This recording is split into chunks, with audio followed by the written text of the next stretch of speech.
Panibagong impeachment complaint ang ihahain laban kay Vice President Sara Duterte ngayong araw kaugnay sa questionable umanong paggasta sa confidential funds ng OVP at DepEd. Bukod sa impeachment, irerekomenda rin ng House Committee on Good Government and Public Accountability na sampahan ng reklamong kriminal ang bise. Balitang hatid ni Joseph Moro.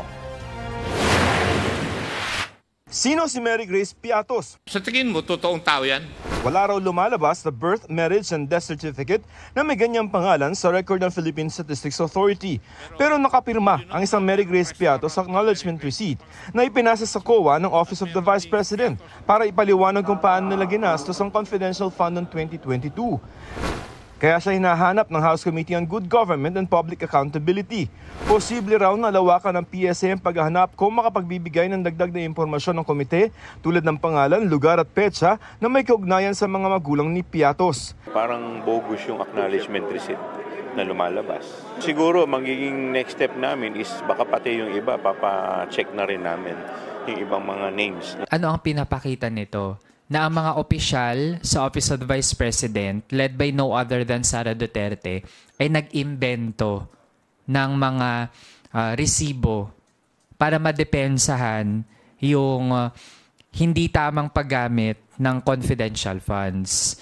Ngayon, meron na talagang konkretong patunay na hindi ginamit ng tama ang pera ng bayan. Pinaimbestigahan na rin daw ng komite sa NBI ang mga pirma sa iba pang kaduda-dudang acknowledgement receipt.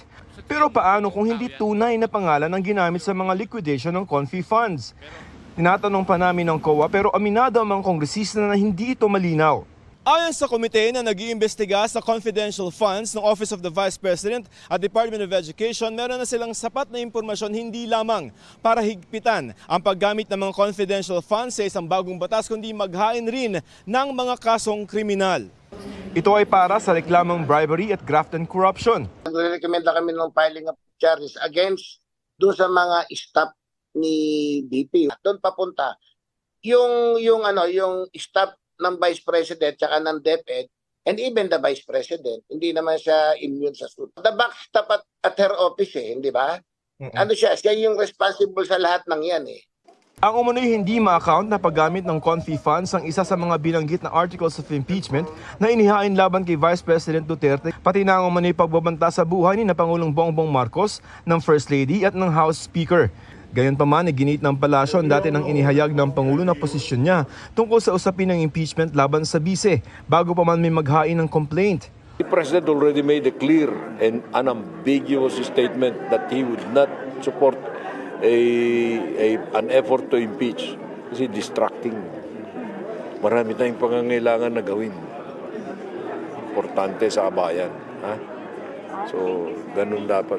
So, any suggestion na political yan or instigated by our side, no, that is never true. Sa pang-impeachment complaint ang i-endorse naman ng Makabayan Bloc. Ihahain daw ito sa 50 kinatawan mula sa iba't ibang organisasyon. Kinukunan pa namin ng pahayagang opisina ni Vice President Sara Duterte. Joseph Morong nagbabalita para sa GMA Integrated News.